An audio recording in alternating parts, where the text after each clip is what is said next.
I'm going to do a quick demo with all of these devices just so everybody kind of knows exactly what they're looking at. So why would I want thermal imaging inside of a ghost hunt? This is interactive, guys. Not heat. Electro. Nope. Temperature is right, not heat, but cold. Right. We're looking for cold spots. Literal cold spots. So this is a FLIR camera on here. What does that mean for you? This is what firemen use to actually help save people. Like, this is the literal tool that they use. I wanted the real deal for you guys, so that way you guys aren't playing with a phone app kind of thing. But again, I should be the red, orange, and yellow guy. You should be able to see me. So, sorry, fellas, but that means I'm the hottest thing inside the video. Sorry, that joke works every time, no matter what my group is. With that said, we're going to be looking for the blue and black spots to be moving on their own and or taking shape. So does this capture something every single night? Nope. But if we're not recording most of the night, we're not going to capture anything. So we will do a few starts and stops with this video, just because the hardware is great, but the software sucks. So the software, if we record for too long, we lose all footage, and I want to make sure we're not going to lose all footage. Also, when you get your video back, you're going to see a blue dot bouncing around the screen. The blue dot is helping us find the coldest spot in the frame at that particular moment. It's helping to guide our eye as to where to look of where the cold spots might actually be. So I will tell you, I capture about 6 to 7 pieces that are super solid, where I can obviously call this evidence per year. We've already caught 2 so far this year, and it's only the beginning of May. So again, that's kind of like I'm already like on the right track with the upgrade of this camera that we've already done. So with that said, Casey, I think I'm going to go with you on this guy. He's like, yes. So you're going to hold that horizontal all night long. So the camera's going to be on your left. That's the wire side. Even when I tell you to stop it and kind of take a break with it, when you restart it, make sure you're in that same horizontal position. Otherwise, the video that I spliced together is going to be sideways. I got to give out your phone number. Everybody's going to be angry with you. It's never fun. So I like to get both cameras out first thing, just because the next one is super interesting. This is a relatively new upgrade that we just added to the tour. It's been a lot of fun, and it has been super, super great to use. So I'll do a quick demo with this once I get it fired up. Perfect. You should not be able to see me in that super small little black screen right there. So pretty small. It's a little tiny GoPro camera. Let's turn on some lights. So now you should have a whole entire purple screen. I should be pretty clear. We're working with infrared lighting on this guy. So infrared lighting, it's actually emitting 10 different LEDs coming out of this that we can't see with our own eyes. So the cool thing about this is that hopefully we're going to be able to capture something we wouldn't be able to see with our own eyes. This thing is great for orbs, but we're going to be using an accompaniment item along with this tonight. So with that said,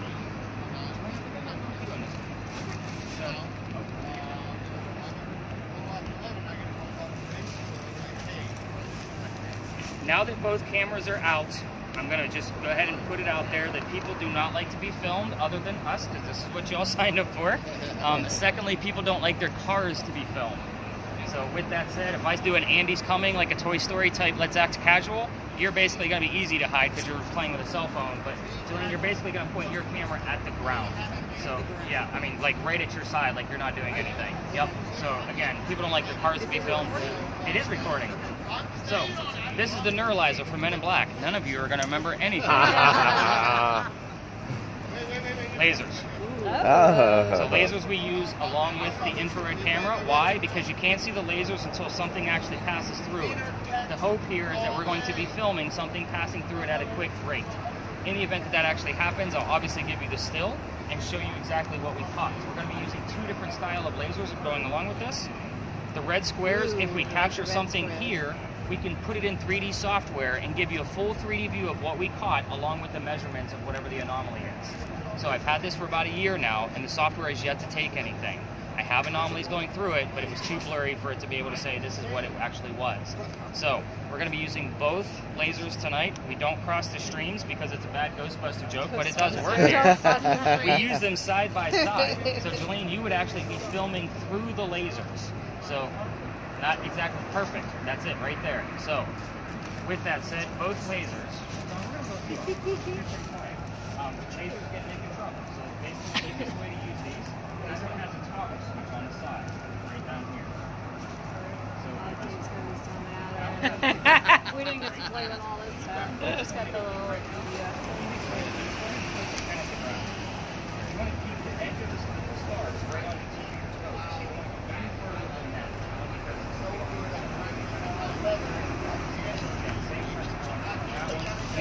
be on roads using these, so you feel free to turn it off at this point.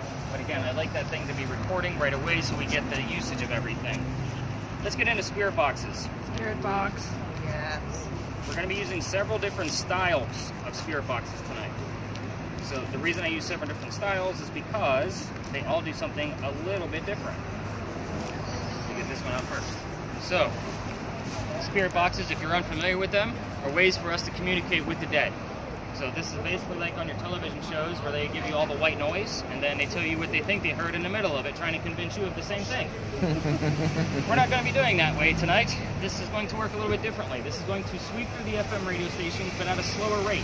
Most of you are not used to listening to white noise for 2 hours at a time, and with the history I'm going to give you, somebody's going to fall asleep. It's a guarantee. This one, with this being slowed down, I want the radio chatter to come through. You're going to be listening for song lyrics, DJs, and commercials. Notice I'm talking directly to you. Yeah. So, you got super excited, so the first one's going to go to you. Okay. So any song lyrics, DJs, or commercials that you actually hear, I want to know what you hear. If you hear buy a Kia today, I want to know that you heard buy a Kia today. Okay. So that's as silly as no matter how much silliness you think it is, it actually could be relevant to the location of where we are, a person in history we're discussing, or even something going on with one of you. It happens all the time. So, with that said, you're going to have an earbud in. You're going to be the only one to hear it in real time. This one's going to record the entire session for us. All of you are going to get this recording back tomorrow morning. I'm going to spot check it and give you about 15 to 25 more markers tomorrow morning. With those markers, some of them might not be relevant. If they are to the location, a person, one of us, I'll give you the reason why, along with the... It's going to be one of those nights I can feel like I'm going to be screaming at you guys. Wow. I will always give you the link to be able to verify what we actually heard out of these spirit boxes, so that way you guys can actually check them out for yourselves. Lots of wheels coming through. So this is already recording.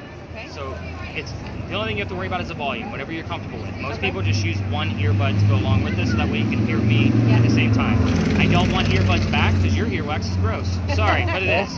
The volume button is right here. It's a wheel. You can see Okay. my finger moving. I Yep. turned it all the way down, Okay. so that way when you put your earbud in, just find that volume button and get comfortable with it.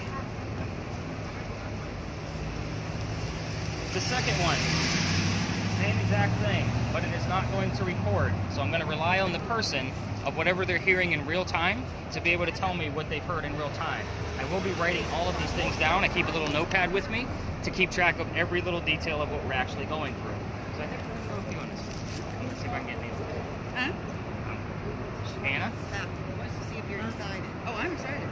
No, I'm trying to find names. Tammy. Oh, Tammy. Tammy and Anna. Anna. Okay, I got them backwards. So, again, I don't want your earbuds back, but you have to undo the twist side. Your volume button is right here, the wheel. Okay. You said it's not going to be recording all It's the not time? recording at all. So, have to tell that is everyone. just in real time. So I'm just telling you what it says. You got it. And it's already on. It's already on and running. Where do I want to go with this?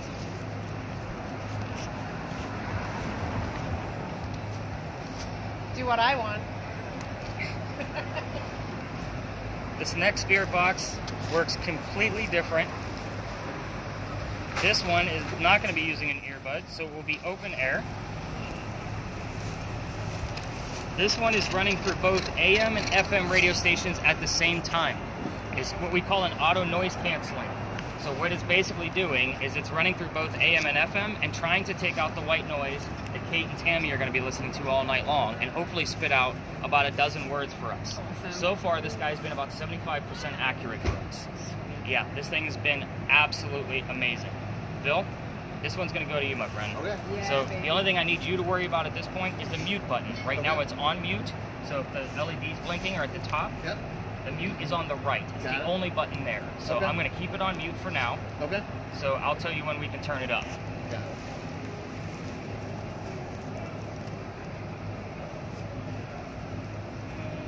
Last spirit box.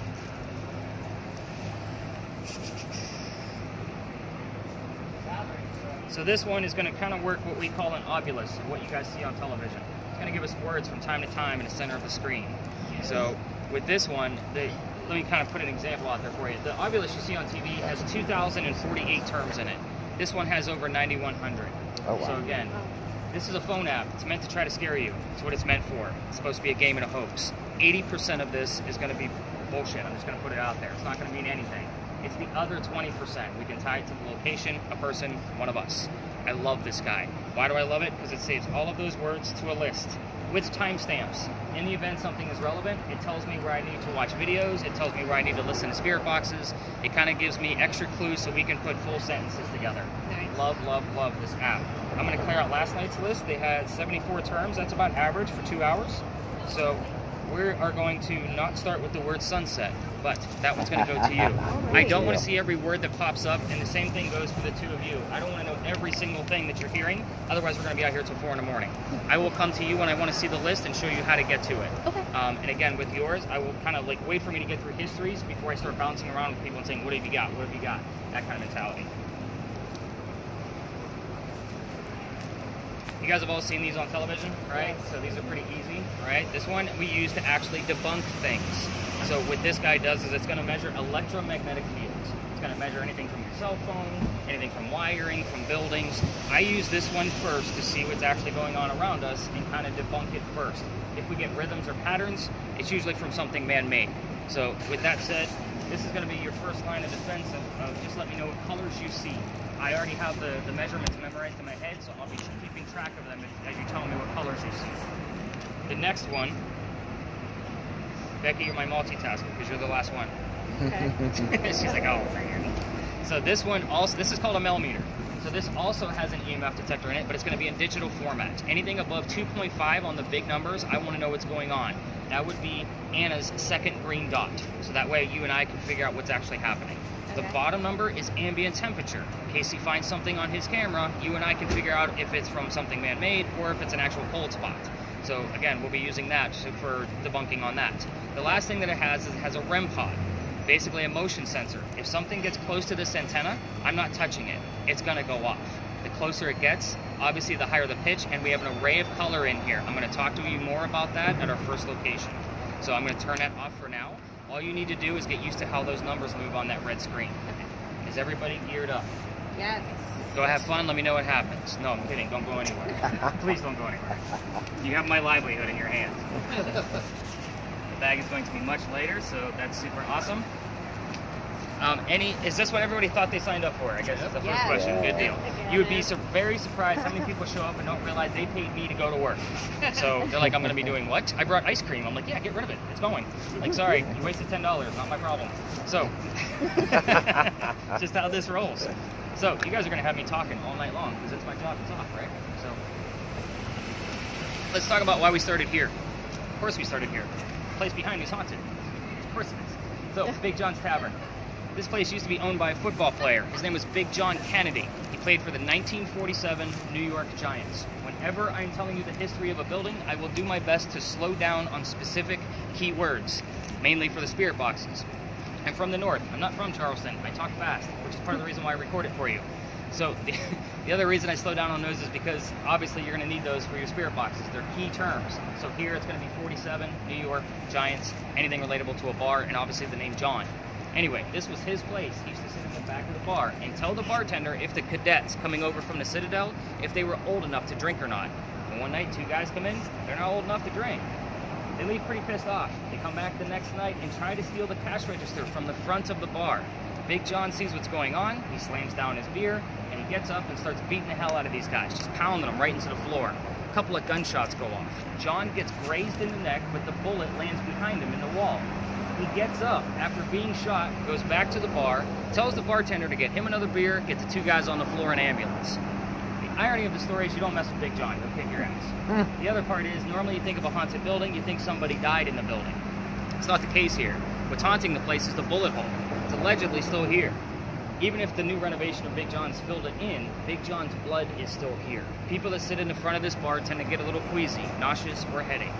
A lot of you guys will go to dinner there before a meeting with me and tell me you could not finish your wonderful meal that they served you. That's from the paranormal activity that occurs here. That is your heated warning. If anybody feels any of those symptoms tonight, I need to know immediately. Safety first, always. It's a very big deal to me that we can move the whole group and get that person to safety. Is that fair? Yes. Fingers crossed, we're going to be dealing with paranormal activity. I just don't know how it's going to affect you. So hopefully it doesn't affect you at all. but hopefully we find some paranormal activity, right? That's the whole point of us being here. Oh, yeah. So let's get our minds off our own health, shall we? Because nobody, like, that's the scariest thing I'm going to tell you all night long, I promise. Casey's like, what the hell did we do? Yeah, let's do it. So, big earthquake here in 1886. If you didn't know that from another historical tour, now you do. We all talk about it because it's an anomaly for us because it's South Carolina. We're not supposed to have earthquakes. But this building is where the first death occurred from that earthquake, allegedly. Here's what happened. The white mantle you see behind me in the middle of the building also wraps around the front of the building. A piece of it broke off during the earthquake, struck somebody in the back of the head, and killed him. They say you can see his ghost in the middle of East Bay Street in the middle of the night.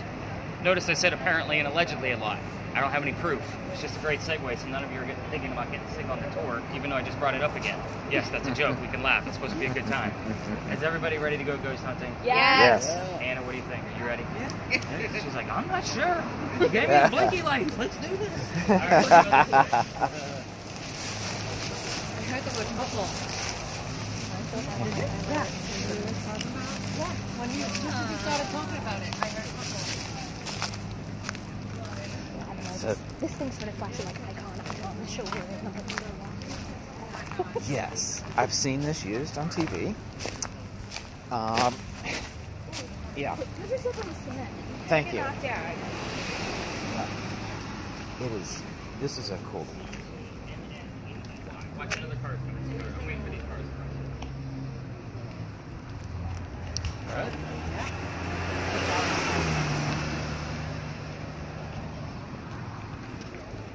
Going through station. Long story short, they will put this in the middle of a room and be completely silent.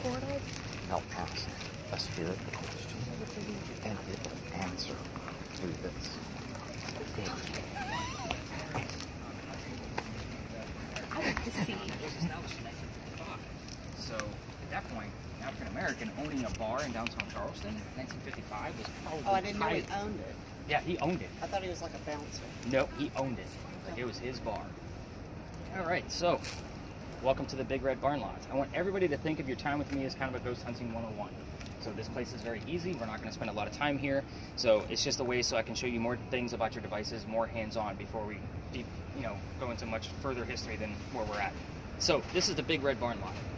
This is where we keep the horses for your carriage rides. This is the same big red barn that held horses that delivered milk and eggs to the residents of Charleston. That's the only history I'm going to give you, because again, we're not going to spend a lot of time here. It's just a way so I can prove more points about what you're doing with your devices. So spirit boxes. Let's talk about them. This is not a Ouija board. This is not television. This is not, is somebody here? Because that's what everybody wants to ask, right? So you're not going to ask yes or no questions all night long. The reason being is because if you ask if somebody's here and we get the answer no, that means somebody's here. Right? So again, this is not a Ouija board. We're going to be asking very specific questions throughout the night. In a space like this, and if we were going to spread out, which we're not going to because we're a larger group and we want to get right into it, I would say ask questions you already know the answers to. If somebody's here, tell me what color the big red barn is. Obviously, we're going to be looking and listening for the color red. That's obviously I say looking because we actually have the word list going for us too. However, those of you listening to radio stations on your spirit boxes, we're waiting for the DJs and song lyrics to convey messages to us, and the word red might not be available to them. But fire truck, blood, heart, those three things are specifically red. I would take that as an acceptable answer. What color is the big red barn? Blood. I'm good with that. However, most of the night, I'm going to require that we have two pieces of something going on in two different areas at the same time to be able to verify what's going on. For example, why do I keep forgetting your name? Ashley. Ashley. Let's say Ashley's word list has the word art on it. And Bill here's the number 40 on his spirit box. Neither one of those terms mean anything by themselves. You put them together, and Art Faircloth was number 40 on Big John's team. So these are the kinds of clues that we're going to be piecing together so that way we can actually make sense of this and verify what's actually happening. Now, again, having those two things together like that, a lot of these people tonight are going to have the same names. Lots of Charleses, lots of Georges. We're talking about people from the 17 and 1800s. So we need to know who the heck we're talking to. That's the reason why we use these spirit boxes this way. Obviously, it's much easier to listen to song lyrics and DJs, but being able to verify it with two clues is a definitive verification. So let's talk about the cameras. So we're going to start with yours. Okay. So you're going to try to do two things for us. Again, we all signed up to be filmed, so I want you to try to keep one of us in view at all times. The reason being is because our skin temperature is going to be the warmest thing out here. It's going to be about 69 to 71 degrees ambient temperature out here tonight, but we are going to be 97 to 99. When there's something that warm and that big of a variance, you're going to have that array of color, which is what we're looking for on your screen. So it's much easier to find those cold spots if we have the array of color. Otherwise, it just looks like a big red blob. The other thing you're going to try to do is keep the sky out of view. The reason being is because that blue dot is defaulting to the sky because it's looking for a surface. There's no surface on the sky except for the moon straight above us. So again, it's going to be impossible some places to keep the sky out. Just do your best. Okay. All right, let's talk about your camera. Yep. Let's get that going. Go ahead and where's my lasers at? All right, so go ahead and point one of your lasers down right in the center of us. So basically, you're not going to be pointing down at it the way you are because we already know what the red squares look like. You're going to take 2 to 3 steps backwards and you're going to be shooting through it. There you go, nice even keel. The slower all the cameras and lasers move, the easier it is to find things. So they stay pointing down the whole time? The whole time. I'm looking for something to go through it this way. Exactly. We're Okay. looking for something here. Okay. So the whole point of this is that we're going to be able to capture motion. I will also tell you that, again, there's a laser law in Charleston, so if we get a little crazy with them, I'll get arrested. Not to mention they will set off car alarms, which is why I told you to keep the edge of it pointing, or like keep it right on your toe. Okay. So that's another reason where you can keep it in control. Okay. But again, if you guys do happen to move around with these lasers and the camera, by all means, make sure it's nice, slow movements and that kind of thing. So again, this is actually pretty packed for this slot, or else I would do a bigger demonstration. It's weird that we haven't gotten any readings from your device at all over here yet. So again, we're going to move on very quickly anyway. I think everybody has a good gist on their spirit boxes and all the devices. The cameras, the only thing I need to work with would be the REM pod motion sensor. So where did I hand the millimeter off to? Who has the millimeter? Oh, that would be you. Okay, cool. So I'm going to show you more about that at our next location, just because there's a lot further explanation to it. So after the history, I will say make sure you stay aside. Becky, right? Yes. Look at me getting names right, everybody. So that was an applaud for me. Did you guys see that? But again, I'll say Becky, stay back. I'm going to show you more about that device. Okay. So I say we go dive much deeper than football players and ponies. What do y'all think? Yep. All right, let's kill that laser. We can definitely continue filming. You can keep it up at this point. Nobody's around. But,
everybody in, because that's the only entrance and exit for vehicles to come in and out. So, all right, welcome to another beautiful site of Charleston, everybody. You're in a parking lot.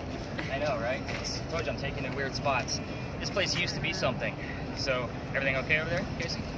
It just looks odd.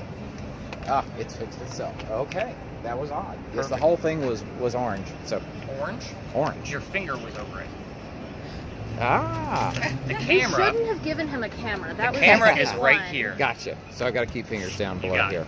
Thank And again, you, you sir. can treat it just like a cell phone. 'cause that's When do exactly you what it is. want this to be paused? Will you let me know I'll at let that you point? Sounds good. Just So don't after- put your finger on it. That's rule number one, Yeah. dude. Yeah. So, let's talk about this space. First off, spirit boxes. I am not going to be giving you questions like what color is George Washington's white horse, like what we did over there with the red barn. You will get the answers from your spirit boxes, and yes, I will withhold information on purpose. I want you all to have a genuine experience. This is the best way to do it, is if you don't know everything about the person we're about to start talking about. So, let's get into it. What is this place? This used to be the Eliza and Charles Pinckney Mansion. Their mansion actually sat in the front of this space facing East Bay Street. Eliza's garden was lined up with Five Church Restaurant and came all the way across. We are standing in the servants and slave quarters for the home. So, who the heck were these people? Eliza and Charles had a son named Charles. They had a nephew named Charles. You guys see why I look for secondary clues at this point? That's 3 Charleses. The son and the nephew were signers of the Constitution for South Carolina. It's a pretty big deal for us, and I know most of you actually live in South Carolina somewhere, but I hate politics more than the rest of y'all, so we're going to move on. So, it's a joke, yes, in case you got that. Good deal. So, I know, my jokes are kind of dry. You guys have to go with me on these.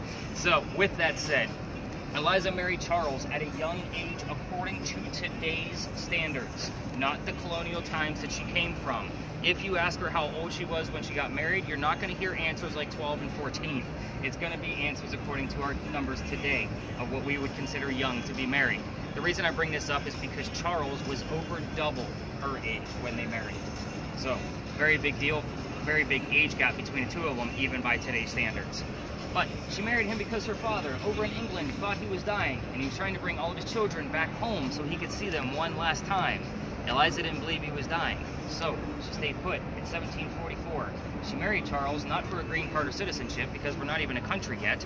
She married him out of love, and she was right. Her father did not die right away. So, what does Dad do? He starts sending apologetic gifts to this space. One of those gifts happened to be the plant seeds of indigo. It's weird, you guys all shifted at the same time. It was so uncanny. Like, I looked and you all, like, as I rolled my eye. It's so weird. Anyway, so, what is indigo? Well, that's what he gave her, was the plant seeds of indigo. Indigo is basically a plant that makes blue dye that makes our blue jeans blue. Some of you are wearing it tonight. So that's how we still use it today. So it started right here as far as being a cash crop here in Charleston. She didn't know what to do with these seeds when she got them. She had to learn from her slaves on how to keep it cultivated. It's obviously not hot here all the time. So once she had it figured out, she moves it to a plantation just north of here in Mount Pleasant State Farm. That's what it's called now. So once she has it all figured out over there and she has this huge cash crop, she calls her father and says, hey, rice plantations are going downhill. We can make a killing with this indigo. We now have an international businesswoman during colonial times. It's very uncanny for that time frame. So that's her business. Let's get into the weird stuff, because that's why you guys are all here, right? Eliza was the second wife named Eliza, back to back from Charles. Really smart or really stupid, depending on how you look at it. Both Elizas, ironically, have a maiden name that starts with the letter L. You can ask which Eliza we're dealing with by asking her maiden name. Hopefully you'll get the correct answer. The mansion's not here anymore. You can ask what happened to it. Obviously, it was some kind of tragedy. Then if you get the correct answer, obviously you can ask what year that happened. Notice these are not yes and no questions. These are all very specific answers. Eliza's children, I told you there's at least one. His name was Charles, right? Signer of the Constitution. There's more. However, you can only ask, basically, so we don't poke the bear, how many children she had and what their names were. The reason being is because there's a tragedy among those children. If we poke the bear too hard, all activity will stop. Even though we haven't gotten an EMF reading yet, it will go down to 0, and I've seen it dozens of times if somebody pokes the bear too hard. Just don't ask about the tragedy among those children. Eliza's death is where she's really open. You can ask her how old she was when she died, where she died, what she died from, and what U.S. president was a pallbearer at her funeral. If that doesn't tell you how important this young lady was to our country, I don't know what will. So, we are going to spread out. I do have one last thing for this specific location, just because it is what I call a trigger object. I have here indigo seeds. So indigo seeds, basically a trigger object is meant to try to stir up any activity in the area by something familiar. Obviously this is indigo, the thing that she actually used to plant. But with this said, just because Kate seems super stoked about this and she has a spirit box, I normally hand this to a spirit box person, it's going to go to you. So basically you're just going to carry this around with you, and hopefully it's going to stir up the activity that you're hearing in your ears to get direct answers. So there are vehicles in here. This is another one of those, if people are going to their cars, we're going to not film them. We're not going to stand around a car for too long. Lasers are definitely safe in here, but make sure we are not pointing them at cars directly. Keep them on the ground. Basically, we should be following the people with EMF meters. So that would be Anna over here and Becky over here, but Becky's going to stay with me for a few minutes just so I can show her more about the motion sensor. Anna's going to know where the hot spots are because her thing's going to light up like a Christmas tree, just so you guys know. Everybody else, let's get those spirit boxes turned up. Bill, you can unmute yours for sure. If you need to put both earbuds in here, by all means do so. The music is pretty loud. I don't know what's going on over there tonight, but it's Saturday.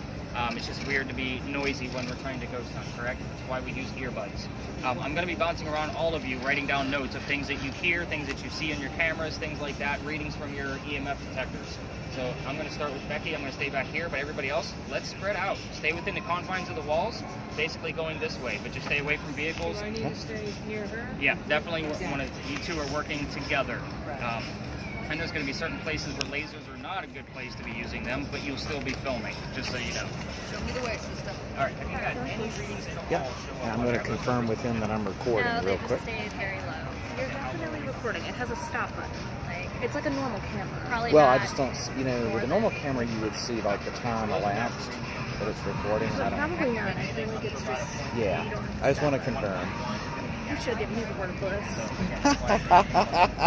You didn't. Well, what do you have on the word list? Walk around you like. Really, South. Okay. you put your finger over the camera and then it popped up in theirs, which Yep. I thought was hilarious. It's not very long. Perfect. Flip the device around all the way to the back. There's a little flap right here you want to lift up. All right. And confirm everything looks good. We're still recording, correct? The only thing I worry about is that square. Don't pay attention to the little timer. Yeah. Whereas I don't even see the timer. There's a timer that will sometimes like lock up, but we're still recording. As long as that stays, just so you know, I splice them all together. Okay. So again, Gotcha. That's how I take care of it. Fantastic. Thanks. So amazingly, it works like I told you it did. Am I supposed to be asking you? No. Not at this point, no. I think he'll do the asking.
Thing keeps going off right here.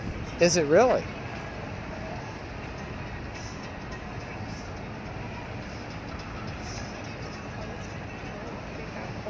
It did get cold. Is this where I'm supposed to ask her shit? It says digging. Are we supposed to ask what her No. maiden name is or anything? Well, no, again, I think Okay, let's do it. I think he's just looking to see if it says any words that are related.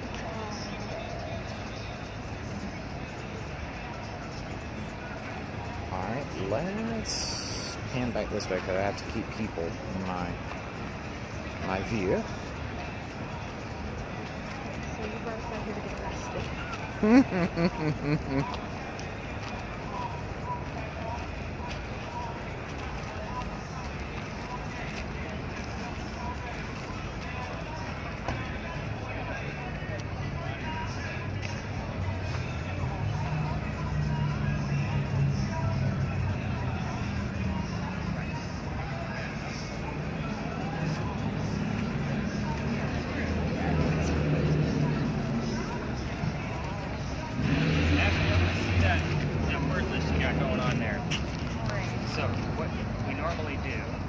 I say I want to see the list, you're going to hit the little scroll to the right, Okay. and it's going to bring up everything that you've gotten so far, Okay.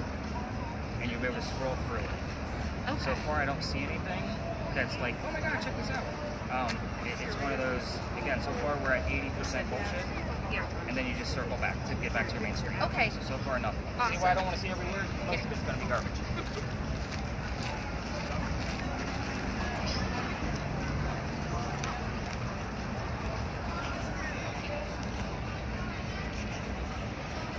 Doing good? Yeah. 80% bullshit? Is that what you said? Yeah, it doesn't have anything. Okay.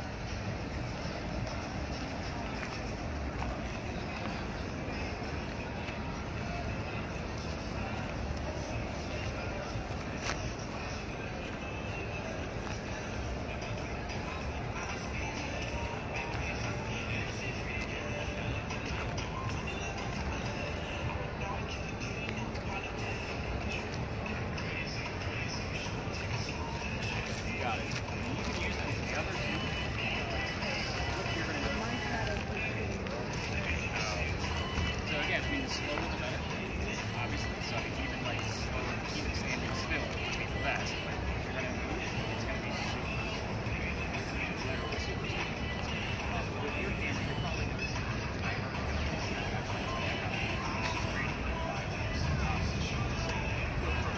Also, I wanted to point out too, lines for a second. Second switch up here gives us a nice zone. Just draws attention to other colors. And they always like to stop you guys when we're trying to work. And they're like, oh, this guy's doing that. So we don't press draw attention. I know the laser lights are another attention. Again, there's only certain spaces we can use that in. Yours is still running? Still It square? is. Good Yes, deal. sir. Thank nice you. and slow.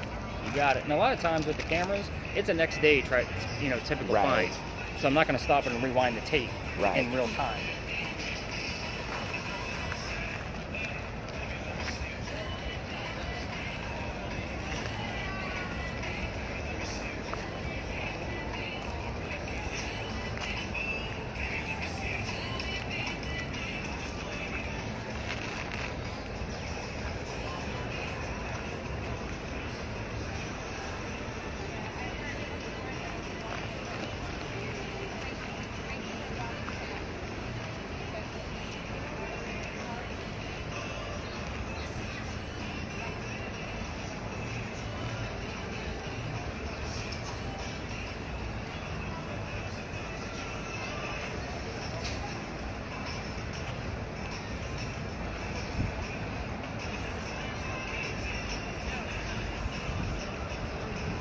Is this a wedding going on next door? I or- think so. Okay. I was standing next to it. I Yes. did that at my wedding. I'm Yes. gonna Ah, lose my very shit. nice. Have your indigo seeds right here. That will come out in this work, but it's doesn't work, somebody. There will be a ghost. Right.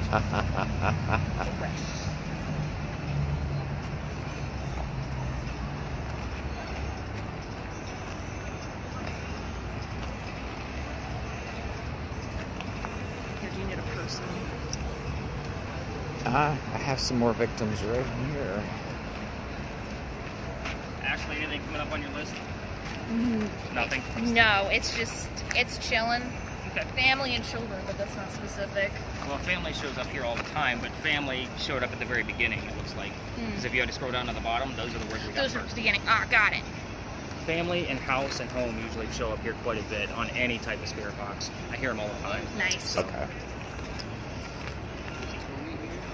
Look at you, family-friendly spirits.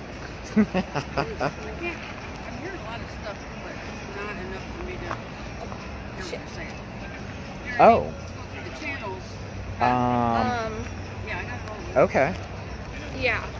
Ask him if that's a meaningful name for any reason. It's Eliza Pinkney's ghost we're looking for. Oh. Yeah. Nick. I You just want to show him? Just show him. I just popped to this. Beautiful. Well, I don't need to write it down. It's doing it for Yeah. me.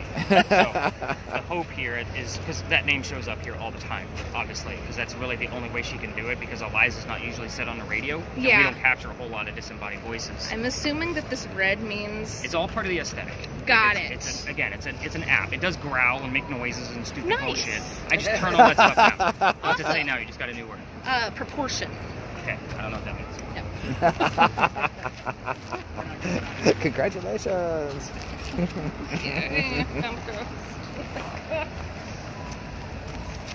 Rebel Captain. I'm getting like all kinds of like.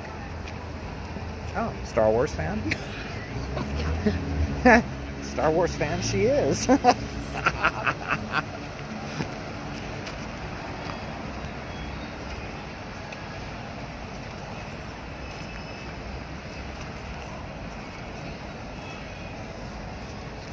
crossing the streams.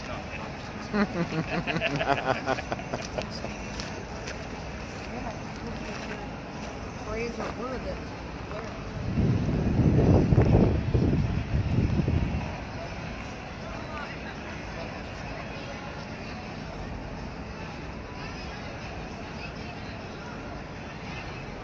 See, the app is a little bit bullshit. She's stuck on Captain. Yeah. Eliza was weird. I don't like that. Yeah, that one was like, That oh, one yeah, was right. Hey, luck. Yes. Yeah? Yeah, we got a name on the meter. Still the same. We're getting a lot of blurred Okay. scans. So your device, just so you know, is only going to give us about 12 solid pieces throughout the whole night. Okay. So again, we've already got one. You've already heard Tony. I don't know who that is, but I'm going to research and see if I can find out. But again, Radio station. it is. It's exactly what it is. It's trying to find the right word to be able to keep back. Okay. Yeah. But That's again, very clear. that thing so far, even though we get 12 terms a night, we're getting about 75 typical locations. So that's why I'm like, I feel that telling me something. It might not. But it's a smaller chance that it won't. I got that. Can I ask what this is? Oh, it's a ghost tour. Oh, Ghost ghost tour? hunting, yeah. Oh, okay. Becky, any other readings? Donate. Where's your business? 49.8 for high.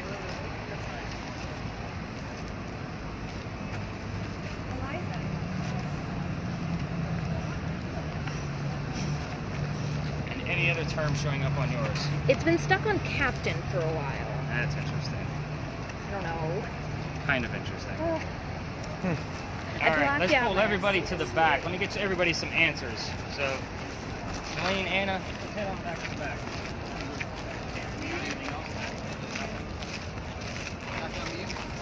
Yeah, you can get back up here. It's not really giving us much, so you can probably unmute it. I guess first and foremost, I'll take the Indigo from you, so don't forget it.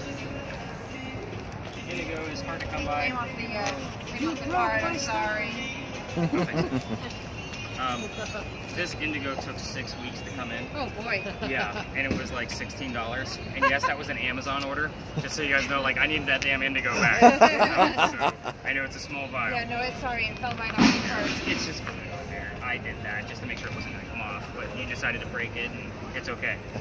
So, I'm excited about a couple of things. First off, we had the name Eliza show up on the word list, so good job, Ashley. That name does show up here quite often on that word list, specifically because it's really going to be the only way she can give us her name.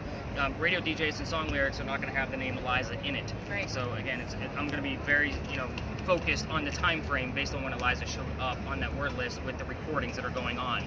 More than likely, we'll have something else pop up, whether it be obviously an age or something else pertinent to her. So, first thing I like to do, the other things I'm excited about, the 48 and the 49 milligauss readings that we had. Let me put those EMF readings in perspective for you.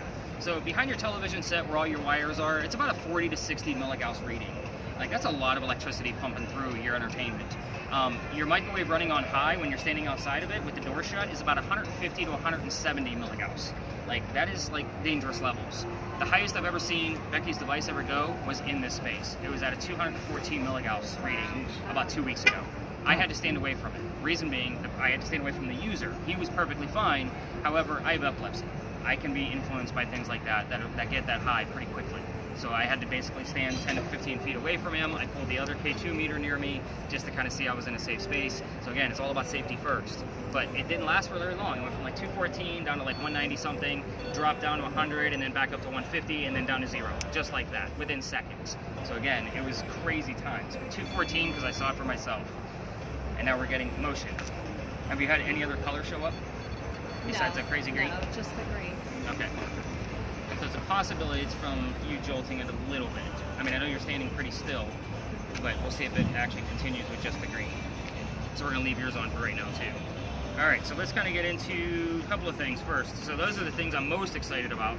The number 17 showed up on a spirit box. I believe Kate heard that, right? Yeah, a couple of times. So 17 I'm excited about just because that's the era that she was in. So I'm gonna see if her birth year or her death year shows up, because we have the first part of it already.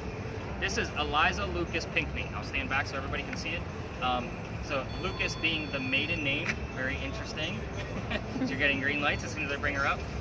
Very prominent English woman. Notice the blue dress signifying her indigo. Obviously this is a painting, but this is one of the most famous pictures associated with Eliza. The first wife's name was Eliza Lamb Pinckney. So Lamb and Lucas were the two names you were looking for. I don't know why I just shut it off again. You're supposed to stop me, Kate. She's like, how many jobs did I get? So we didn't get anything relatable to this, but this is the first thing I'll point out because it's like picture pages. This is where you're standing right now. I'll go around the horn so everybody can see the damage. This is from the Great Charleston Fire of 1861. This is what happened to the mansion. This is what destroyed it. This is the only photograph we have of this mansion, is of its destruction. How sad is that? It's like, I gotta see it again. Yeah.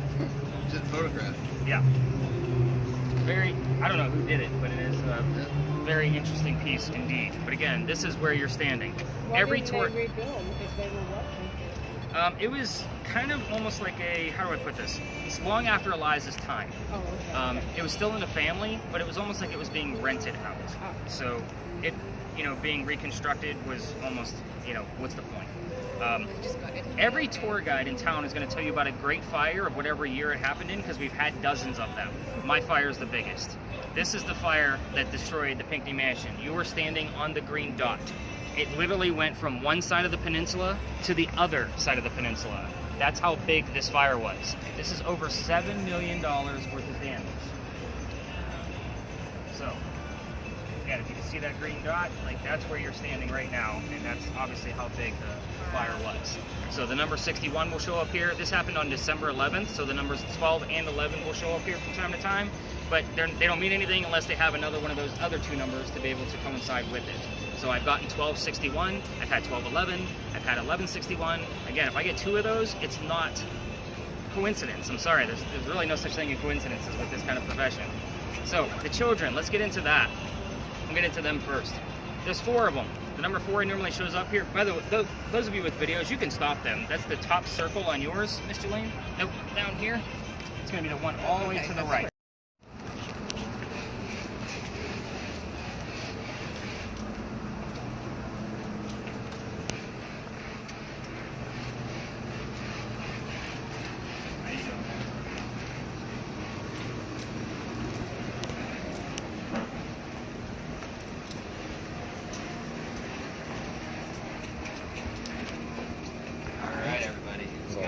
Go by so I can get Go ahead and mute yours because we're in a quiet area. Can you hear anything? I heard something that I turned off. Anything come out of yours? Huh? Anything come out? I just heard Bible. Not a surprise. Means Any other names pop up? Anything? Jesus. can we get new? I didn't think it was particularly colonial. Neither was Tony. That's true. Any names show up on yours actually? No. Nothing at all. Okay. All right. So She was getting a lot of activity because it could have been because we had so many people, but even right here, she got up to orange. So this is a weird spot. So last night, for example, Becky's device gave me a reading of over 30 milligauss, which is off the charts for the space. Normally we'll get anywhere between we'll say 3 to 6 because of the buildings on either side of us. Yeah. But the fact that we had a 30, it was 31 point something, to be quite honest. And I was like, dude, that's crazy. He's like, I thought it was too, because you shouldn't be having anything over here. I'm like, I normally don't get anything out of here, and I don't normally even ask. It's normally I wait for you guys to scream up and shout, oh my God, check this out. But yeah, 4 to 6 is about average because these walls are pretty thick. You wouldn't really expect much out of them. But again, the fact that you had something going on here, you went all the way to orange, so it's about 10 to 15 milligauss right there. That's a pretty decent reading. It's pretty decent reading. I mean, of course, there's a giant electrical box over there too, but I don't think you'd be able to pick up that much from that distance. I mean, that's a good 10, maybe 12 feet away. So again, we'll test it before we walk out of here. But anyway, let's talk about why we're here. The reason I asked for names I'll explain here in a second, but when we crossed over the last crosswalk coming down East Bay Street, that's where the original Charlestown Wall used to stand. So Charleston used to be called Charlestown, the walled city. So it was fortified with a giant wall. You're standing on one of the first streets we ever had in Charlestown. This is Lodge Alley. We're going to talk about its name here in just a moment too. But people used to live down here. That's why I ask you for names. I have the full list of residents of every single person that's ever lived here. It's not a lengthy list, it's not. When I say people live here, I'm only talking like 2 to 6 people at a time, just depending on whatever year it was. The names I commonly get every 6 to 7 weeks are Benjamin and John. Now, it sounds like very common names, but both Benjamin and John lived here in 1801. The reason I can verify that is because we will get John's last name from time to time. There were 4 different Johns that lived here during like a 60-year time span. The name we'll get, the last name, is Johnson. John Johnson was his name, just so you know.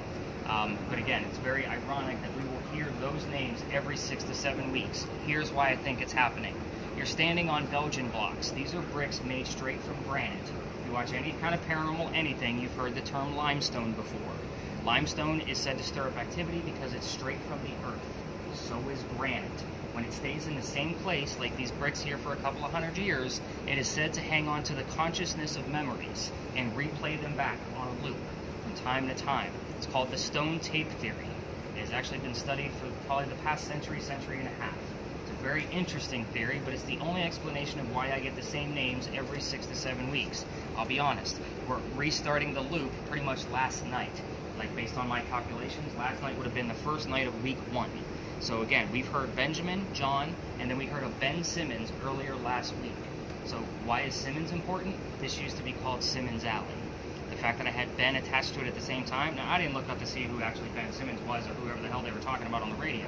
I was more interested in, I heard Ben, and then I wrote down Simmons, started researching Lodge Alley a little bit further, see if there was another tie. Turns out Lodge Alley used to be called Simmons Alley. Yeah, very interesting stuff indeed. They did do an archaeological dig underneath these bricks, unlike the Pinckney Mansion site where they've never done a dig before. They did find the residents' clothing and tools and silverware. They classified them as lower class. Makes sense to me considering that the wall would have been across the street on East Bay Street going south that way. The smell of low tide is going to come through here all the time. The rich people of Charleston are not going to put up with that. Now, if you've been around Charleston, you've noticed some of the houses are skinny in the front and they go long back. There's a couple of reasons for that. First one is that it keeps the smell of low tide out. So they have piazzas, basically a front porch with a door. The smell of low tide's not going to come in based on that door as long as they keep their front window closed. They open up the second story window, it allows the cool breeze to come in from the water, and the cool air drops, heat rises. So it's old school air conditioning. The second reason those houses are skinny in the front is because you were taxed based on how much street you took. So if your house is skinny in the front, the less taxes you paid. So I just showed you the Pinckney Mansion site, and it sat broad against the street. The reason for that is because they got money. They don't care. We're going to pay the taxes and show off their beautiful home. Otherwise, you got to look down the little driveway or whatever they have for their carriage to be able to see the full beauty of the house. So again, that's part of the reason why. Before people lived here, this is where things get a little interesting. Freemasons had a Masonic lodge here. So hence the name Lodge Alley. That's another reason why we're here. We do get terms wrapped around the Freemasons, so it would be the word Freemason, Mason, Brick. I've even heard the term Illuminati more than once. About 6 times last year alone, and we've already heard it twice this year. So, again, very interesting. First off, who the hell's talking about the Illuminati on the radio? Like, why? Second off, why am I only hearing it when we're in this space? Again, I can't make this stuff up. I'm a good writer, but I'm not that good. Like, it's all about this crazy. I'm just wondering why that guy's parked up there at the edge of the alley. It's so weird. I do like to stall here. Oh, by the way, Gelene, if you wanted to get a little bit of footage here, you can. Again, it's that circle at the top. Right over here. This way. You got it. We did capture quite a few orbs here just a few nights ago. We're going to let this gentleman pass through. Oh, you're good, you're good. Oh, is that your Uber food? That's probably what he's waiting on. But anyway, so I like to stall here just because, again, we're waiting on a loop. It's not a section where we can actually ask questions and hopefully get answers. We're just kind of waiting to see what's going to happen. Am I expecting something to happen? No, I just told you yesterday was day 1 of week 1. It doesn't mean something's not going to change my loop. I have no idea. So again, I can't make this stuff up. I don't make anything up. I'm just telling you what I've caught here in the past. So as we walk through the rest of this alley, we're going to continue to film. I want everybody to continue listening to their spirit boxes, except for Bill, because we're in that quiet space. But listen for whatever you can. We are going to go to another alley. However, I cannot take you all the way through it like what we're doing now. I've been kicked out. I still tell the story of basically what goes on in that alley and why I got kicked out, because that's the fun part, right, Casey? He's like, yeah, I want to know how you got in trouble. So it is a very interesting space. We're going to start getting into the more popular areas of Charleston, where I'm going to have to kind of navigate us through some of the other tours, just kind of be prepared for that. But again, that alley, if you're into duels, this is your bag. Then we're going to get into a little bit of like legend and lore of Charleston based on what you guys are hearing on your spirit boxes. That's a chance where I allow the evidence to speak for itself, because there's like 15 stories on that next street corner after the alley. And then after that, we're going to deep dive into a female pirate. Like, that is going to be our last giant hurrah at the Powder Magazine. So if you're into pirates, I'm not. But however, I have a hell of a lot of knowledge on pirates based on this story alone. So, oh, you're good, man. You're good. Part of the tour. He didn't say boo this time. So, but yeah, let's get through the rest of this alley. Stop your videos once we exit the alley, just so you guys know. Okay. All right, let's do this. Let's go to the next one.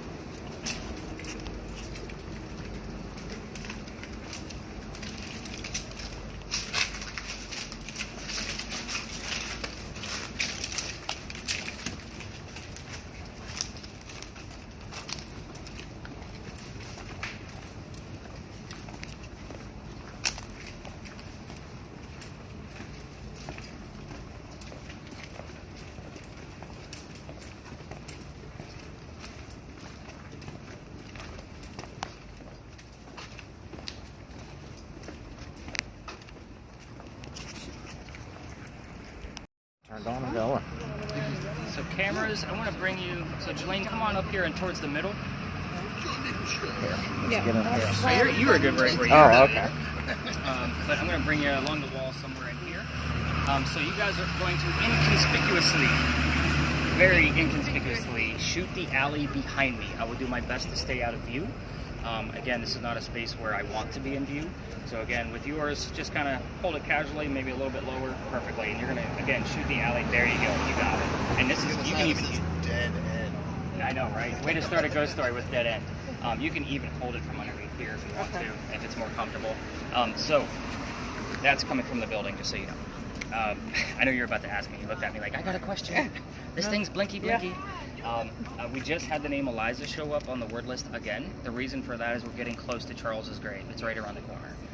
Just so you guys know, we'll probably get another term wrapped around the Pinckney family in some way, shape, or form. But the nephew is also buried over there. So Charles, the husband, and the nephew are both buried there. So it'd be very interesting if something else pops up around it. Now, you guys heard the name John Naples? Is that what it was? Anybody else hear anything? Tammy? All right, so let's get into this. You're going to see other tours go down this alley. We're allowed to go down halfway.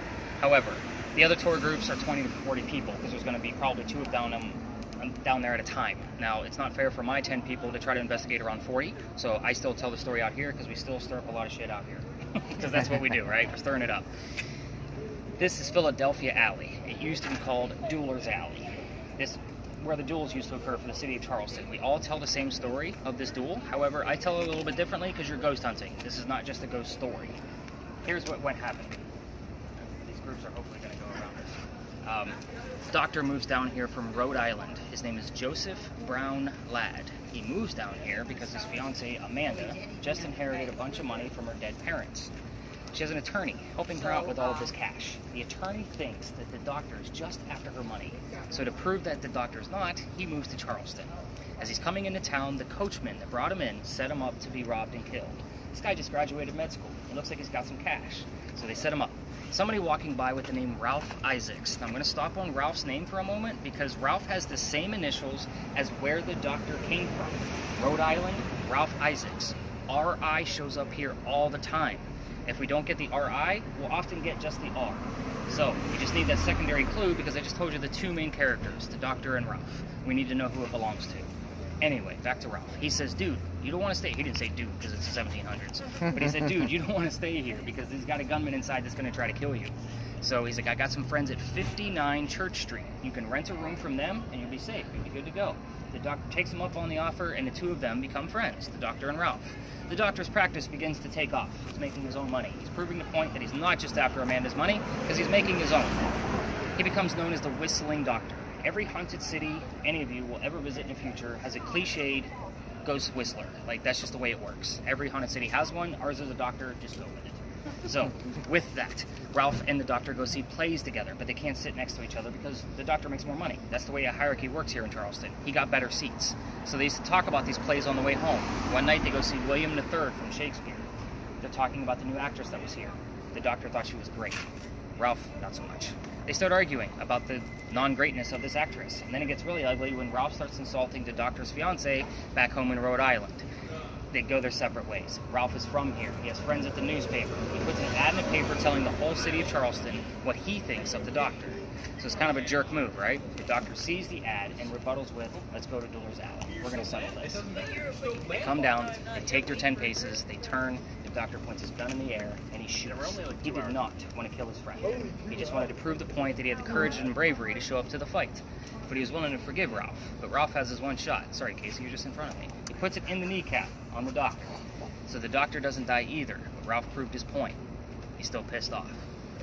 The doctor's friends pick him up. They carry him home to 59 Church Street, where he dies 10 days later after refusing medical treatment. Remember, he's a doctor. He probably tried to bleed it out himself. So the ghost story part of this is that when you walk down this alley, they say you can hear the whistles from the doctor. Keep in mind, anybody that's local knows the story. Anybody walking up and down Cumberland or Queen Street on the other side throws a down the alley. We all do it. I do it every single night on my way back from, my tours. My garage is right above that little convenience store, and we end at the next corner. I have to pass the alley. If my 15-year-old daughter is on the tour with me, yes, she's this tall. I wasn't exaggerating. My 21-year-old is even shorter. So I don't know how the hell that happened, but it did. But we both race to see who's going to throw the whistle first. But obviously I can throw a whistle while I'm talking. She cannot. So I usually win. But anyway. As you go down there, by the way, turn on your voice recorders when you're going down there on your own, because I can't take you down there, and I'm going to tell you why I got booted out here in just a second. But they also say you can hear gunshots. I don't have any proof of that, but I do have some whistling in the background of my recordings of when I used to take my tours down there that I cannot debunk. They were definitely not local people throwing a whistle. Just very faint. It is also the most picturesque place we have in Charleston, in my opinion. If you look at the lighting down there now, we're down here in the middle of the night. It is gorgeous down there. Let's get into why I got kicked out, because Bill's all about it. He's been grinning every time I said I got in trouble. So, November 26th of 2020. Yes, I remember the date. It's very pertinent to the story. So, I'm taking my tour down there, and I used to take my people all the way through because this alley didn't always go all the way through. It was kind of a wall on this side, so the bricks on the other side are older. What does that mean? That means those bricks are sun-dried bricks from slave children. I used to show off the fact that we have a full handprint from a slave child and fingerprints and those fingerprint swipes in the bricks, only to show how far we've come right here in Charleston, especially with everything that's been going on the past 3 years. So, with that said, everybody wants to put a spirit box or an EMF meter or something along those lines, one of my tools and devices, around those bricks. I treat that brick the same way I do a grave. That kid is not staring at that brick in the afterlife. I can almost guarantee it. However, one night, November 26th, everybody wanted to do that, and that brick, the one with the handprint, is right outside a gentleman's dining room window. He was not very happy about me and my tours coming through by his new house that he just purchased. And it is a beautiful mansion, by the way. So he come out, and he was doing what he had to do, and my daughter thought it was great because Dad's getting screamed at. So that was November 26th. November 27th was Thanksgiving. I did not have a tour. I was the new guy on the block. I got a phone call on the 28th, the next day, Black Friday, from the tourism office, asking me to go down halfway like all the other tours, like what we're allowed to do, or reroute my entire tour. So I decided I'm going to reroute, because it's not fair to you to just have half an alley to try to investigate. I tell my team we're going to wing it. I don't know much about this story, but I read as much as I possibly could, and kind of, tickets were much cheaper. I can wing it back then. I can't do that now. But anyway, I take them up there. Before I even tell them what we're going to be discussing, somebody hears the name Anne on a spirit box. I'm like, okay, we'll kind of see where this goes. I start telling my story of Anne Bonny. It makes more sense. And then somebody hears the number 300 on a spirit box. I have no idea what the hell it means. I go home. The next morning, I'm doing the research for this. The number 300, we were there on November 28th of 2020. Anne Bonny's trial for piracy was November 28th, 1720. We were there on the exact 300-year anniversary of her trial. So now I keep going back night after night, and it's one of those hit-or-miss locations. Anne Bonny is said to be seen all over town. You're going to realize why once we get there. But again, I hate to end a tour on a hit or miss, but we get to fully investigate, we get to spread out, use all devices, and see what we can capture. hopefully, fingers crossed tonight, we'll be able to get some activity out of this. Last night was pretty light, I'm not going to lie. But again, we just never know until we get to the space. Those of you that have been listening or been watching your list, what do we have going on? The most recent one is just N, and then it was stuck on the unit. You heard Naples? Yeah. And John she has Naples. John Naples, you have the letter N. Mm-hmm. And it is not uncommon for my name to start appearing in certain places from here going forward. And that'll make more sense once I explain it down there as well. It could be relative in 3 different ways, me being one of those 1 of 3. So, again, have you heard anything, Tammy? I heard spirit water. Spirit water. It's kind of a weird thing here on the radio. Well, there's a new drink called Hint Water. Yeah. I'm wondering if you're hearing that commercial, but you heard spirit water, I'm gonna write it down. Have you heard anything else? I don't think just plug my ears back in though. So. Okay, got it.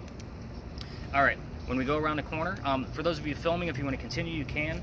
But we're going to go up and around the St. Philip Cemetery area, and we'll kind of see what you guys hear. You know, that'll help me lead into whatever the next story I need to tell. If you guys don't give me anything relevant, I will obviously go to my normal go-to stories and get us prepped for Anne Bonny, because yes, we have to get prepped for it. There's a lot of piracy going on in here. So let's do this. Let's go to the next spot. So you can turn up if you want.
Why is it saying Hispanic?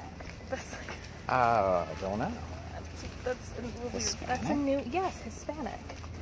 It says Hispanic, that's a new one, other than the random words. I'm going to explain some of these things here in a minute. I'll wait for everybody to catch up. So the first thing I'd like to point out before I have you guys take a seat and actually take a break, is yes, you all came here to work, and I'm going to give you a little break, is the courtyard here. So across the way, you can see the wall back there. That's the wall to Philadelphia Alley that we were all just discussing. There's a gate right in the middle of it. I'd like to point it out because it's a fun little feature of Charleston that not everybody knows. In the event there was a loser to the duel, the dead guy, they would actually, this was a shortcut to get to the cemetery behind me. Remember, the alley didn't go all the way through. Otherwise, they'd have to walk all the way down to Queen Street, the other side, and carry the dead weight all the way down here to St. Philip Cemetery. So again, I call that the death gate, but the doctor never passed through it unless they actually used it for a shortcut to get to his house. So let's go ahead and have a seat, and I'm going to explain why you're getting nationalities and kind of weird stuff going on with that. We had another, something else pop up with your list that kind of struck my attention too earlier tonight, but I was kind of like, oh, I need to look into that.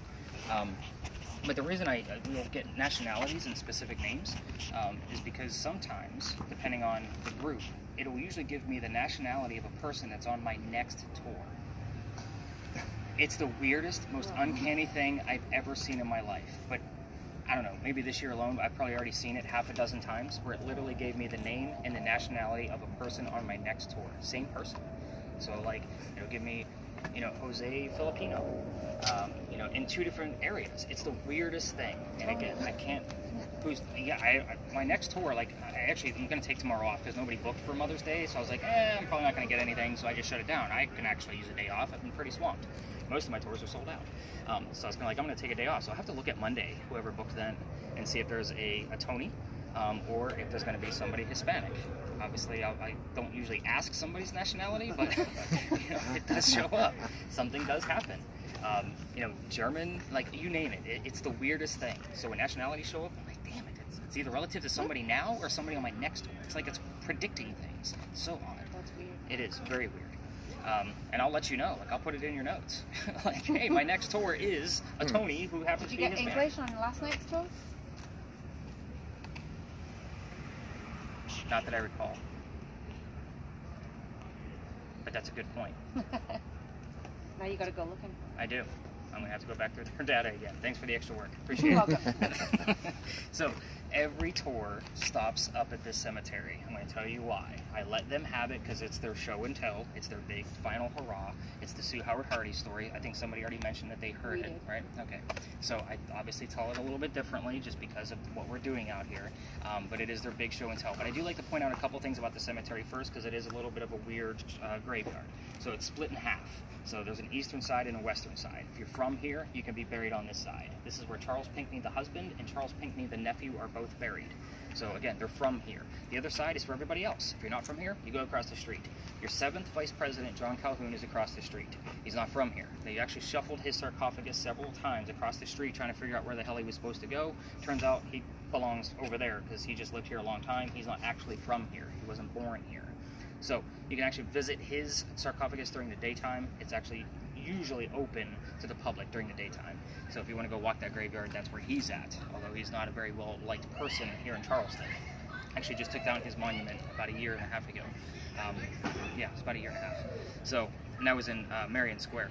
But every tourist stops up there because they're staring at a sign. The sign says, "There's no ghost here but the Holy Ghost." There's a reason. In 1888, a young lady dies by the name of Sue Howard Hardy. Now, we just talked about initials over there with Ralph Isaacs. Sue Howard Hardy, SHH. It's cheesy, it's campy. I wouldn't even bring it up if I haven't seen it and heard it for myself. I hate even telling it to you, just because it's so cheesy, and this is not a cheesy experience. So with that said, she dies 6 days after her stillborn child. Very abrupt ending, right? 1987, local photographers taking pictures of all of our cemeteries. He captures a full apparition in one of his photographs while he's developing them. The picture, however, he doesn't know what to do with it because it's 1987. He doesn't have the technology we have. He sends it to Kodak, trying to figure out what happened. Kodak doesn't know what's going on with it either, so for guys like me, it's actual gold. There's also a light pointing right at that sign to deter people like me from recreating that photograph. I'm going to show you the photograph, however, I'm going to tell you that it is cursed to females. I don't know if your last tour told you this, but please don't touch the tablet, and you already look a little worried with that. Great. So, I've been holding that picture up on my phone all day. So basically, the curse says that it's going to be like the paranormal activity that we talked about at Big John's. The headache, the nausea, the dizziness can occur. Also, any female that's pregnant and handling the picture is said to not have a good pregnancy. I am not going to be the guy where somebody had a great vacation and 9 months later I cursed your family. I am not going to be that guy. So again, I'm going to show you guys the picture. I'm going to go down the line because I actually zoom in on you guys have already seen it, I'm sure. Which tour did you guys take, by the way? We didn't. I heard it on the My Scared to Death podcast, and then we went around this side of the graveyard looking for the grave. Oh. But this side wasn't open, so Yeah, is it on this side? It's on this side. And I've actually been doing a lot of research to find out, because I have her husband's name, I want to find out their address, so I kind of have an edge over the other tours. And then a grave stone just says the wife of... Yeah, it doesn't Gaston have her Hardy. name on it. Right. Now, with that, if I can find where the funny thing is that the census records from the time that they lived here are a little missing. So, again, it figures the one set of census records I need are not available. So, this is the actual photo that he took. Their apparition is right here. You're looking at her shoulders and her back. That's the top of her head, and then the baby basket next to her. This is her grave that she's praying over. Yeah, crazy stuff. Full picture. There's your apparition. You're looking at her praying over her own grave with the baby basket next to her. This is probably another instance where the baby's buried with the mom. I know it's kind of hard to look at, but when you see it, she's praying over her own grave, the baby basket, and obviously the top of her head. And you guys have already seen it. Did you zoom in on it? Even when you zoom in further, like on a computer, you can see the weaving in the basket. Like it's really clear. So again, nothing came through. All right, let's get your mindset on pirates, unless you have another crazy term to tell me that I need to explain. No. You're giving me extra work Before tonight, you too. move on, is her grave visible, the infant's grave? I want to say it's like off to the right. Okay. So like it's almost like going to be behind like where the church is, in between the wall of Philadelphia Alley and the church. So yeah. So in the event, like, because the other tours they all stop up there, so I just let them have it. In the event when we're across the street, if the two video cameras want to actually head across the street to get us a couple of minutes of footage over here, by all means do so. You know, we're going to spend, you know, like the 10 to 12 minutes over across the street anyway, investigating that pirate. That was weird. I heard something there for sure. So again, if they want to come over and get us some footage, they can come over and get us some footage, as long as they're not interrupting the other tours. It's the only thing I ask. Just stay out of their way. They already don't like me. I don't need more enemies. So let's get your mindset going on pirates, shall we? Because there's a lot of piracy going on here in Charleston. You guys see the burning gas lamp down there off in the distance? So that is the pirate house. There's a big anchor on the front of it. You can't miss it. You guys probably already spotted it, but didn't realize what it was since you've been around this area already. But somebody does live there, so don't go in his backyard looking for ghosts either, Casey, because he does get mad. So don't ask me how I know these things. I just know he does. I just do. That's all I'm going to say. So with that, that's where Blackbeard's men used to come off their ships. Is there a hurricane You're in causing Charleston. problems? Of course there's been. Yeah, it's like mad. Yeah. So, yeah, that's too basic. We need something else. We need the name of the hurricane. How about Okay. that? That would be very cool. But anyway, so Blackbeard's men actually used to come off their ships. That's where they would stay, was at the pirate house. They would have a few drinks, meet with a few ladies, and obviously a place to sleep, but they dug a tunnel underneath that pirate house going 1 block away to where Dock Street Theater is now. Dock Street Theater at the time was called Planters Hotel. It was a whorehouse, playhouse, and hotel. Obviously, we're talking about pirates. Whorehouse was an attraction, right? But the playhouse, pirates were our first stagehands. They would actually go there to work in between bartering with our locals. So again, I love telling that story because there's all kinds of rumors about that tunnel, but they just filled it in the 1990s. We are below sea level. Why the hell did it take them so long to fill in that tunnel? The rumors basically state that Blackbeard buried some of his treasure there, which we all know that damn treasure is in North Carolina, not South Carolina. And the other rumor is that it actually extended all the way out past White Point Garden, basically going to the waters, basically stating that that's the way the pirates used to sneak into Charlestown. I find that a little far-fetched. That's a long distance to be digging a tunnel for a bunch of men from a ship. I mean, if it's already, you know, docked, they're coming in. They're not going to swim ashore. Do you know what I mean? Like, they're coming in. So again, it only went basically the 1 block. So when you're walking around, you'll find Dock Street Theater because you can see it from the pirate house, and you can just imagine that there's a tunnel underneath there that was once filled in the 1990s. So it's pretty cool stuff. All right, now that your mindset is on the swashbuckling rum drinkers, let's head across the street and talk about Anne Bonny, and you guys can tell me what you heard along the way. Following you directly across the street.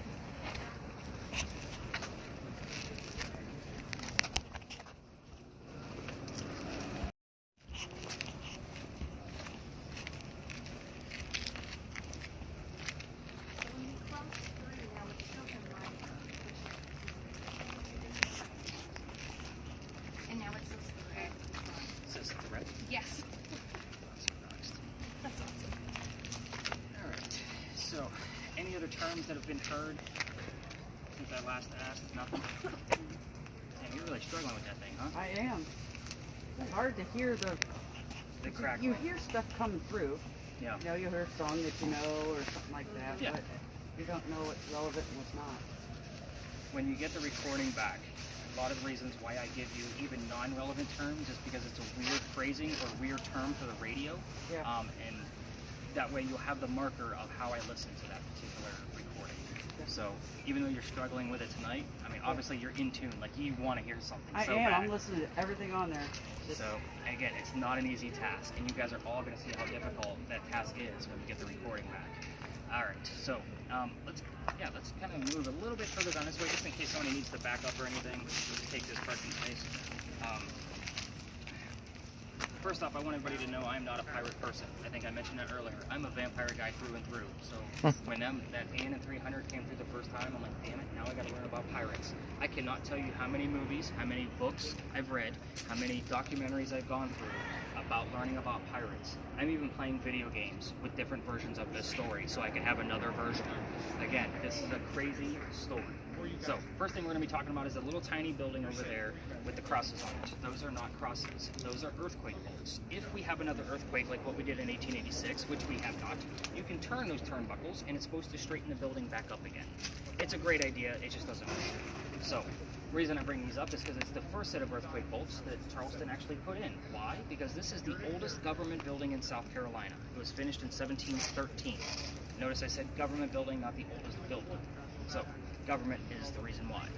We talked about the Charlestown walls earlier. I'm going to give you a little bit of history on this building before we get started. The Charlestown walls actually stood where that garage stands right now. So it went up past the powder magazine this way and then started going south towards the battery. That puts the powder magazine right into the corners of the original Charlestown walls on purpose. It's as further away from the water in case it gets attacked from Revolutionary warships or pirate ships. If a cannonball is going to come through and try to attack the powder magazine, I said powder magazine, those walls are 32 inches thick. The cannonball is going to have a hard time making it through and blowing up the gunpowder, but we're going to pretend that it does. There's sand in the roof underneath those red shingles from the early 1700s that's supposed to blow up with the explosion and then fall to put out the fire of the gunpowder. That's another great idea. That doesn't work either. We had another powder magazine closer to the battery, much closer to the water, got attacked, sand went up in the air, and the building burned to the ground. It no longer exists. This one's just never been attacked. It did serve in 7 different wars, including the Civil War. For you history buffs, that was its last servant. We are here because this building is what I call a familiar. It's kind of like using a toy to attract a child ghost.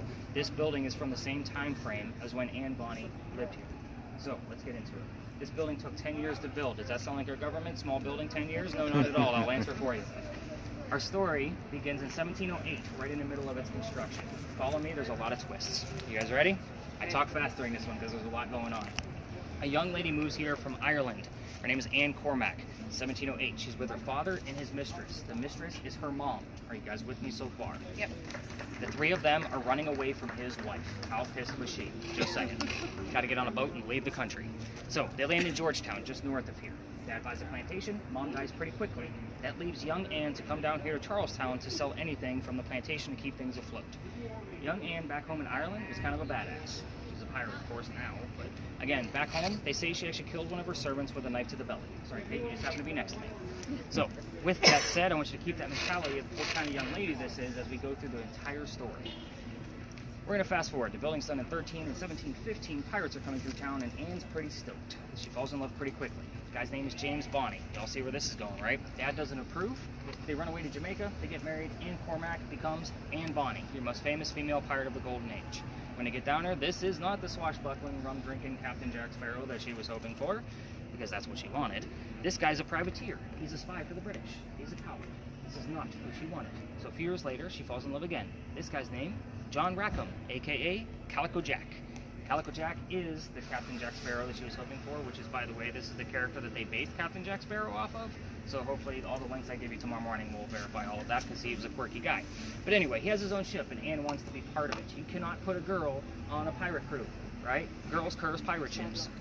All right, so what's he do? He makes a deal with her. If you dress like a guy and hide your gender, you can be part of the crew, but you're going to be a female in my quarters. He's the captain. That's the way it's going to roll. So, with that said, she's okay with this because Dad, back home in Ireland, used to hide her as a boy to keep her away from his wife. So she's good with this. She's a pirate. Let's go. We're all adults. We can put 2 and 2 together. Being a female in his quarters, she's eventually going to get pregnant. You cannot have a pregnant pirate dude on the crew. Somebody's going to figure it out.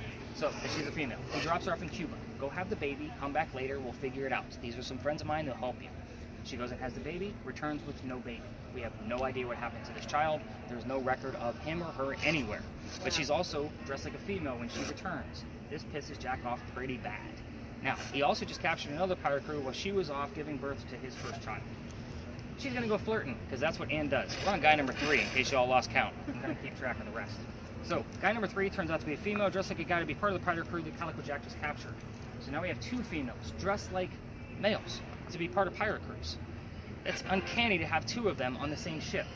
This young lady's name is Mary Reed. She convinces Mary to become part of the crew. They become friends, possibly lovers, we'll never know for certain. And the British find out where they are. They send their entire fleet of ships to take down 1 pirate ship. Kind of uncanny on that too, a little aggressive. But Anne and Mary are the only 2 pirates not drunk enough to come up and fight with their 1-bullet flintlocks. Obviously the ship's going to get taken. as they're being arrested, she looks at her captain in bow, Calico Jack, and says, "You should have fought like a man instead of being hanged like a dog." The word dog will show up here quite often, just so you know. The judge, his name is Nicholas Laws. He wants to see the two men that fought back so valiantly by themselves after he's already tried and hung Calico Jack and the drunken pirates that wouldn't come up and fight. They're already dead and gone. So the two ladies go in front, they reveal their gender. He doesn't care that they're females. He's still going to hang them. They're still pirates. "We plead our bellies," was the last thing they said, basically claiming that they're both pregnant. You can't hang a pregnant woman in 1720. It's illegal. So he sends them both back to jail, delays the hanging. Dad is still here in Charlestown area with all of his Irish money.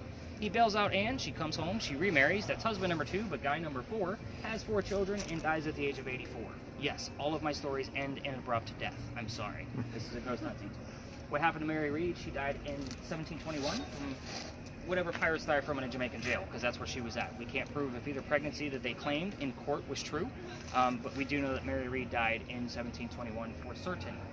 Now, there are 2 things that I left out of here on purpose. Unlike the Pinckney Mansion site, I'm not going to be giving you a ton of questions. I only left out 2 that I can actually prove. That is the name of Calico Jack's ship. The other question is the name of Anne Bonny's parents. That is the father and the mistress. So if you want to find out if any one of them are here, if Anne wants to answer for herself, by all means, ask those questions. Anything else is fair game. You guys know what you're doing with your spirit boxes and cameras and devices at this point, but I am going to take up another minute of your time because I told you at the beginning of this tour that about a heated warning, right? That people have passed out on this tour. This is actually relevant to the story, and yes, I'm allowed to tell it. I love it. So, back in September, I bring my group just back here, just like where we are now. The kid next to me goes white as a ghost. Yes, that pun is intended. And I pick him up by his armpit, and his boyfriend picks him up from the other side. We carry him over to that brick wall because there's a little ledge there where he can sit down, which is where we're going to end, by the way. I send the boyfriend over across the street to the vending machines, get him a bottle of water. He comes back. The kid's feeling better. I then tell the story. It's important to know they have no idea what the story is at this point. After I separate everybody, go have fun with your devices, they pull me aside. "We have to tell you something, Nick. Like, what's going on? We are 2 transgender males," meaning I had 2 females dressed as males, just like Anne and Mary, on my tour. Again, I am a great writer. I You cannot can't make that this stuff shit up. I just can't. That's crazy. Yeah, so it was a nice cool night like this. It was a little breezy. Nobody was overdressed. Of course, we go through all of those things to try to debunk things. But again, we had some great activity that night. Again, that was a hit for sure. And again, I will probably tell that story as long as I keep coming here with you guys. So again, I can't make it up. Cameras, a couple of things. If you want to go to the front of the Powder magazine, you can. To go check things out, just make sure you're not interrupting other tours. That does include lasers. If you want to go up there with the lasers and shoot them in the front lawn only, you can, to try to see if we can capture some motion. If you want to go across the street, back to where we were, if there's no tours there to go check out the cemetery over there to get us some footage from Sue Howard Hardy, you can do that as well. We are going to spend about 5 to 10 minutes here, depending on how the activity's going. But I'm going to head over to that wall, let you guys get to work. You guys know all the roles. You know what you're doing. Let's have some fun on our last hurrah and see what we can find out. So, let's spread out. Okay. Let's do this. You're with me because I have to have a person in my I'll go, camera. yeah, I'll go. I said it to myself. Get the other earbud. Like, let somebody else We've listen seen to every me. ghost Who's story there beeping? ever was made. Something's going on. That would be someone with a wing. Probably I too would hard. definitely put Clifford up here, right? You're, okay. Good. Move your finger, dude. I already forgot what I'm supposed to be asking. So. I know. Your parents' It names was, were. yes, parents' names. I remember that one. Yeah. So, yes, Anne, if you're Oh, with now it us. says, "Oh God." I don't like that.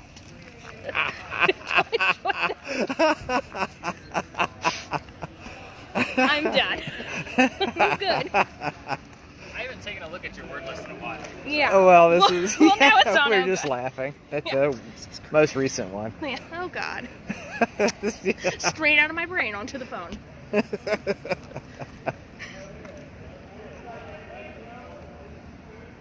an actress. Mm-hmm.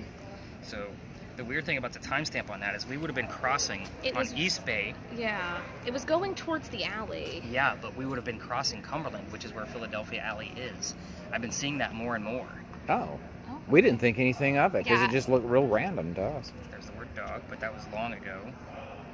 Is it supposed to stop on one channel? No. Has it been that way the whole night? No. Oh. It's weird Yeah, that now it's stopped. going through. Yeah, It was like a sermon kind of thing. it's so weird. Yeah, it was like You got a sermon and she got "Oh God" on the It was like a. the word list. Now, I It will was like somebody telling a book, Yeah. but it was almost like a pirate book, like shoot the cannon, shoot the cannon. Oh. Oh. Like it was weird. Huh. It was really weird. So it stopped on 90.7. And I was like, I've been hearing static all night. Now this is all clear. I'm looking at it and I'm like, is that supposed to stop on that channel? And This you is an interesting book. shoot the cannon, shoot the cannon. Because that's the only thing I've heard all night. Times 2. And it stopped on 90.7. So Yeah, and it was just really clear. I'm going to look at like September 7th. I'm going to look at the year, 1697. Yeah, that You know, was weird. it is very When I asked her who her parents are again, she didn't like that. She went, "Oh God," when you asked her. Okay, can we go around to the front of? I've got her at the moment, so I'll keep her. Yeah, I never wants to tell me his parents' names at home.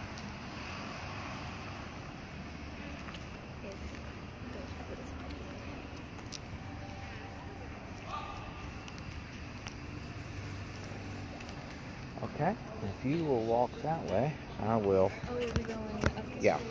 it's to the left here.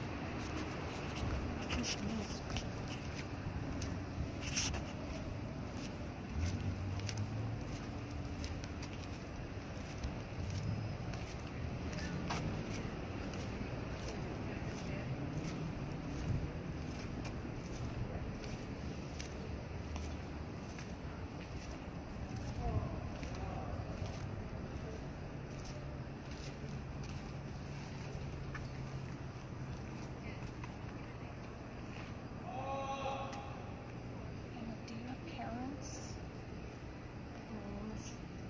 Because it's not administrator. That's not their names. No. I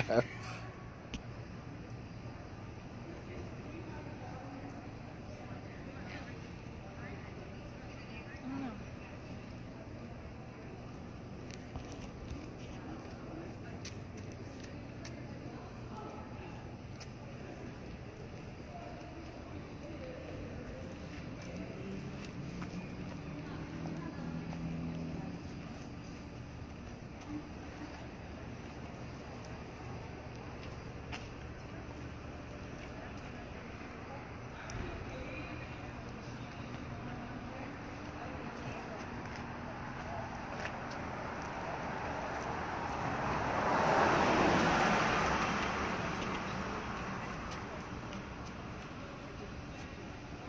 You have to tell me if I need to move. You're good.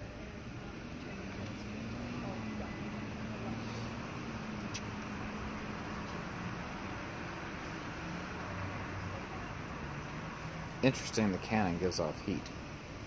Yeah, The building, not so much. but I feel like if it was a ghost, it's supposed to Correct. It's not the things that are red that we're looking for, it's the things that are blue and dark. be. Yeah.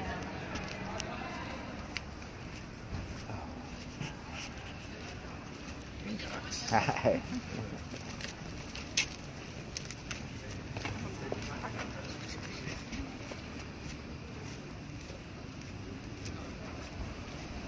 Okay, now can we go across to the grave site at St. Philip's? Yeah, do you want me to? Yes. Hold on, there's a car coming. Okay. So I've actually been over there. Okay. I don't remember exactly where her grave is, but we can at least do a little swing through. I don't know if the actual Is it up? graveyard. Yeah, that's where those people are up there. We do. There's a car coming to your right.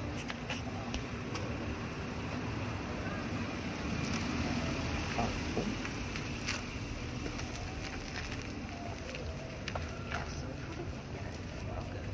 That's probably Right. However, well, count on. what's in here is also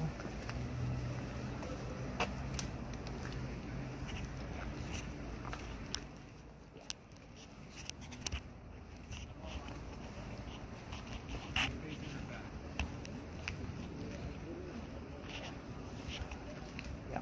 What? I have a mat account. Oh, it is. Camp here. It's fixated on that. All right, so everybody got to see it, right? Yeah. Awesome. So he takes this picture to the codec, and he says, okay, Go right up in here. film what's going on. Then do you want to circle back? And they couldn't find anything wrong with it. So they said, well, we're not going to say it is anything.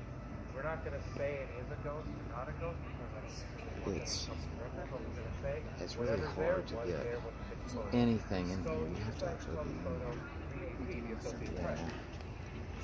So the transaction, well, you know what? It's not.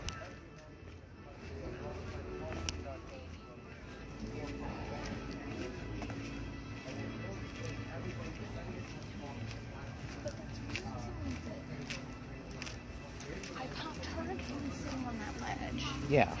and I walked right That, there. and she popped storm again.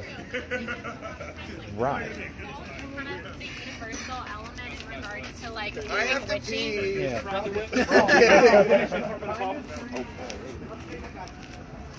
I'm wondering if the does not know which storm it was. It just knows.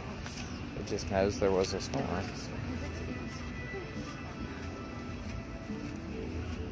So is someone's death related to a storm? I don't know.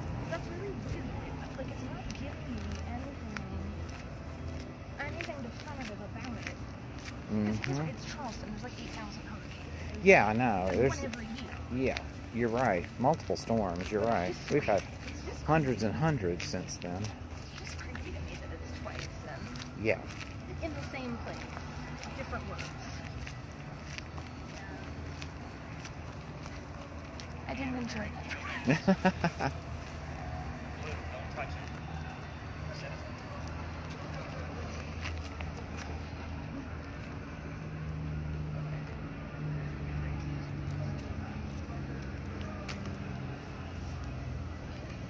And we want to see the color blue. Got any readings? This is not the big image. Okay. So, Ask for a and color. if you're here, can you give us your parents' names? Did you guys go over and get us some footage of the churchyard? Is that where you guys were? Yes. How are you doing on yours? Good. I heard the word courage just walking back into the parking lot. Okay. And then the only two names that I came across clearly was Taylor when I was walking past the crowd and everything, Okay. and Irving. Irving, yeah. In Texas. So I think Sammy, you got anything? not since the narration. Book narration. Very interesting. How's your word list coming? It's on hold now, but when we walked back across the street, the same place I popped hurricane, it popped storm. So it doesn't want to tell me anything about it, but it's here. It is very uncanny that we're in the same spot. Bill's back. Oh, you got anything on yours? Jesus and Tom. I got Jesus. And Yeah. I got oh God. Yeah, you did. Didn't want to talk about Jesus. No, Nick and I. I've been joking around a lot. I see that. Like, that thing's going berserk. I asked for first names, and Tom came up immediately, and then Jesus just popped in. Another thing that we saw Cash and Alex earlier. That's a big problem.